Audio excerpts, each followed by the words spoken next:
All right, we're gonna go over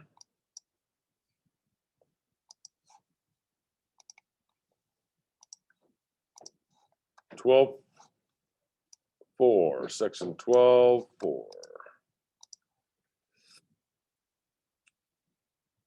So if you wanna kind of walk, oh man, it's gonna work.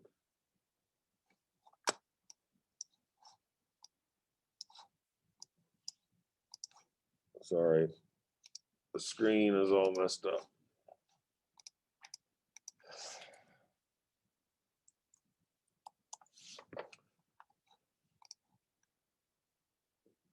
So we'll go over 12.4 here. We're not going to get a lot of the problems. You just forget that how long those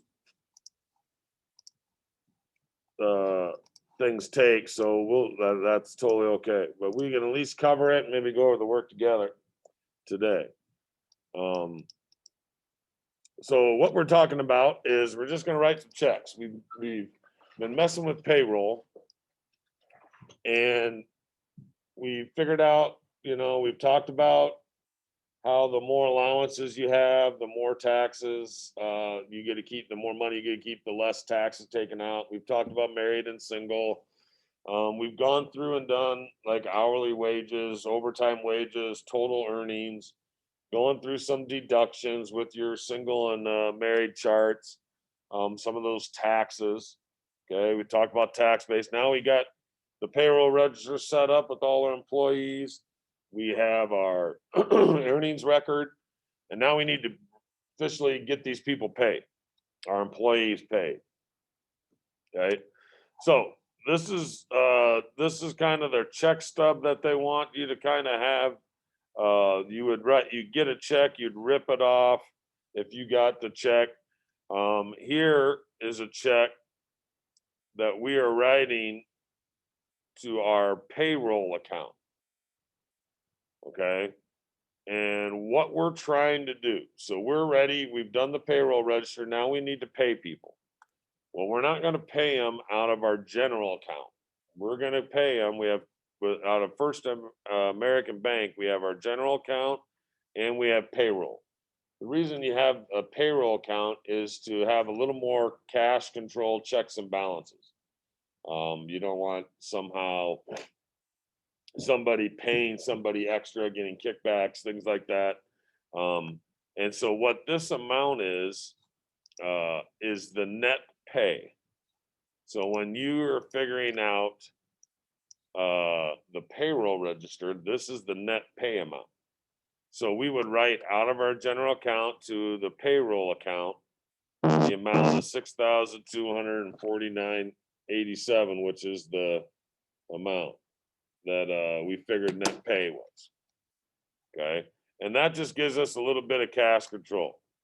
Okay. The amount 6,269.87 is the total net pay amount in the payroll register. So when someone asks you that, that's what you're getting at. Well, how much is the check you write from the general account to the payroll account? What's that equal? Net pay. Okay, the separate payroll checking account helps protect and control payroll payments. That's why we do it. Okay, and they get into a little more specifics. A voucher check, it talks about like, so my checkbook doesn't have a voucher check. I have a check register where I just record stuff. And a voucher check is a check that has a check stub that contains information about the payment. They don't call it voucher checks all the time. It could be considered a pay stub, but it has a lot of the descriptions, information. This would be like a voucher check. This would be kind of like a check stub. That's all it is. Nothing major. Okay. But you will want to put on this stuff, you'll have the date, who you're writing to, the description, the amount. You'll write the number of the check in English. You'll have to put the change at the end. We used to write squiggly lines here. You'll have the date, you'll have the amount in decimal form, who you're writing the check to. And then you always have the signature. Okay. Now, the employee check, this is more common. This is a check from our payroll account to our employees. The first one that we have is Butler. Okay, so you'd write the check, who you're writing it to, when you're writing it, how much is it in numbers, how much is it in English. All the information on the check stub or the voucher check up here is given from your register. How many hours they worked, your deductions, so on and so forth. They have all the different arrows going to it, so you can go step by step through it if you need help with that. Year and to date, earnings, and they kind of go through it. We don't really walk through all this. You can follow the arrows and do it on your own. We'll work together on the work together.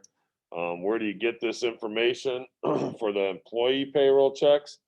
Often, excuse me, often you get it from the time card, payroll register, where you can find this information as far as taxes, wages. This is wages from the hourly payroll, right? How much they're working on the overtime and regular hours during when they're punching in, punching out. These are the taxes. So you get these from the payroll register and the time card. And you just write the check to each person. You have them sign. You sign it so it's official, and that's all you're going to be working on is making those checks. Now, electronic funds transfer is a check that is you get to see a computerized version of it, or they might give it to you, but it might be voided. I've never gotten it one. It's always online. I have mine directly deposited. And so if you want, they'll give you a website that you go to that has all the payroll and the health insurance and different things, and you can type in your code and you can go to your paychecks. And it would have all the different information up here, and it would tell you what you're getting deposited in your bank. And you also can go online and you check all that on your own in your bank account. But what they call that, again, just reminder, is the EFT, electronic funds transfer. We've talked about that before. And what is a direct deposit? A payment of employees net paid electronically into their account. Okay. And we still are computerized, sending them information on their like employee portal or their employee part of their website, whatever that might be. But we will, and they still can check all this information, but they're not getting a check that they have to sign or endorse.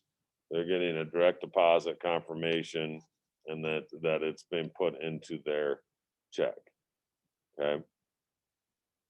So EFT is not new. Electronic funds transfer, computerized cash payment, direct deposit. You might want to make sure you understand the payment of employees, net pay using electronic funds. Okay. As far as other things going on, I don't know if these are on our study guide. I can't remember, but often I didn't highlight them, but often some of these terms are later on. When you're talking filling out tax reforms, the sum of all your sources for all your income is going to be total income on your tax form. You could have a variety of different jobs and incomes. The amount of all your income minus your adjustments is your adjusted gross income. You want your adjusted gross income to be as low as you can for your taxes. All your deductions, the amount of total income minus deductions, exemptions is going to be your taxable income. So that's where you get, hopefully, if you can lower your taxable income, you don't have to pay as much. But you can, we'll talk to see if those are on there or not.